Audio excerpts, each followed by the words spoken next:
sa ate ko. Hindi ka pwede mawala. Carol. Anong nangyari kay ate? Anong nangyari? Si Ronnie. Hayop siya. Hayop siya. Hayop siya.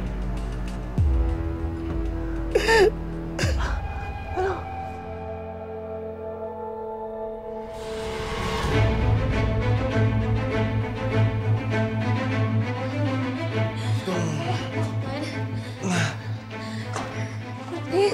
Are you okay?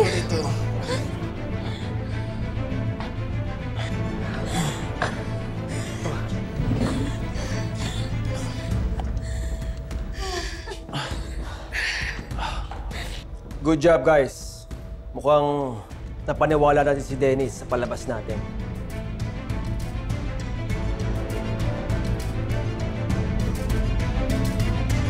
Anong ginawa mo sa ate ko? Anong ginawa niyo? Wala ka nang magagawa. Pinatay na ni Ronnie si Carol. Pinaril ni Ronnie si Carol. She's dead. Hindi totoo yan. Hindi totoo yan. Sandali. Huwag kami ingay. Nag-iisip ako.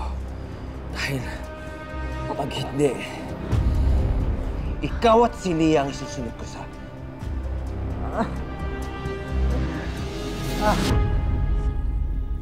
Amber.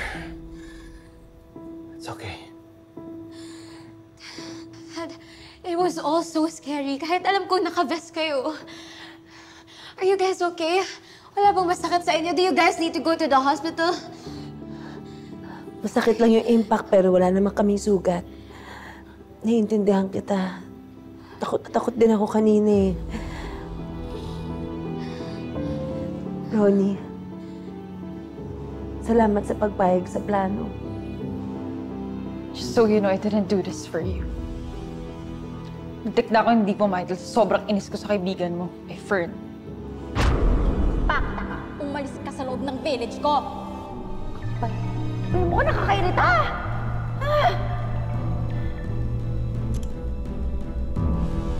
Carol, please. Huwag ngayon kasi sobrang init ng ulo ko. Ronnie, kailangan namin ni Wilfred ng tulong mo. What? Wait ka lang, bakit kailangan mo ng tulong ko? What's in it for me? And why would I help you? May amnesia ka na ba, Carol? Baka nakakalimutan mong we're enemies till the end of forever. Carol. Put it on speaker.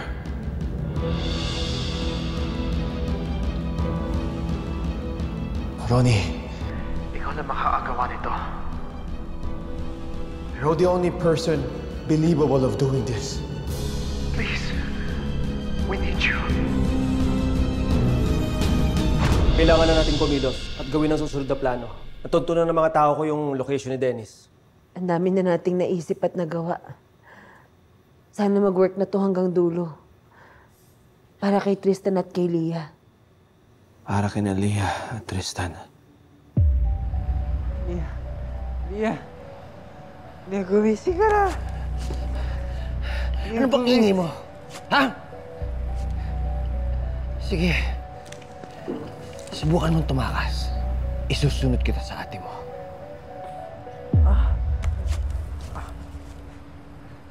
Hayop ka talaga, Dennis. Hayop ka!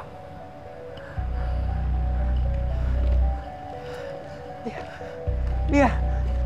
Hoy! Anong gagawin mo kay Leah? Anong gagawin mo sa pamangkin ko, ha? Hayop ka! Lilipat ko lang ng kwarto. Baka mamaya magising pa niya sa ingay mo. Hindi! Hindi! Leah! Leah, gumising ka na! Leah! Leah, gumising ka na! Dennis, ibalik mo yung pamangkin mo! Leah! Leah!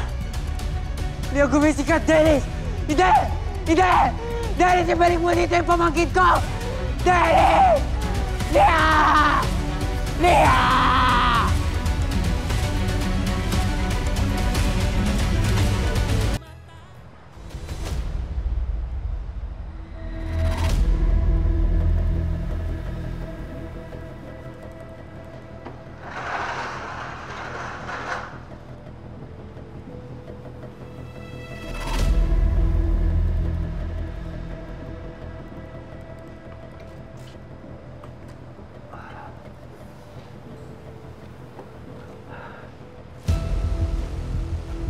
Leah.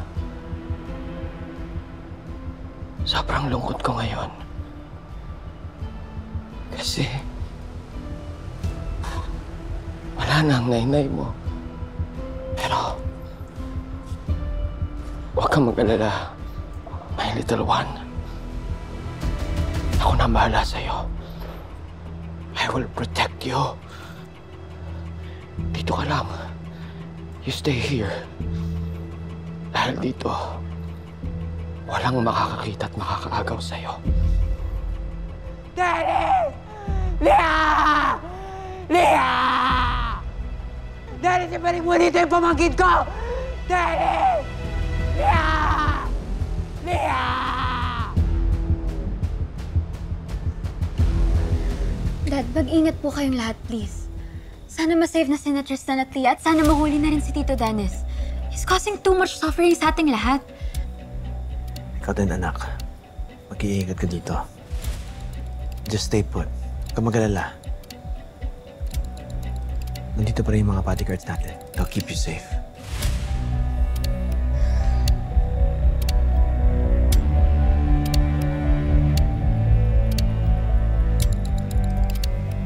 Just please come back alive. At sana matapos na lahat ng to. Sir, I'm scared. Tutuluyan talaga ni Tito Dennis si Tristan. Hindi po ba delikado yung ginagawa ni Dad siya ni Tita Carol? Kailangan natin mapaniwala si Dennis na nag-work ang mga plano niya. Pero huwag kang mag-alala. Nakasuot ng bulletproof vest si Carol at ang daddy mo. Nakakatakot pa rin po talaga eh. What if I don't act well? Paano kung mahalata ni Tito Dennis? Yan. Yang kaba mo. Yang kaba mo ang gamitin mo. Dad!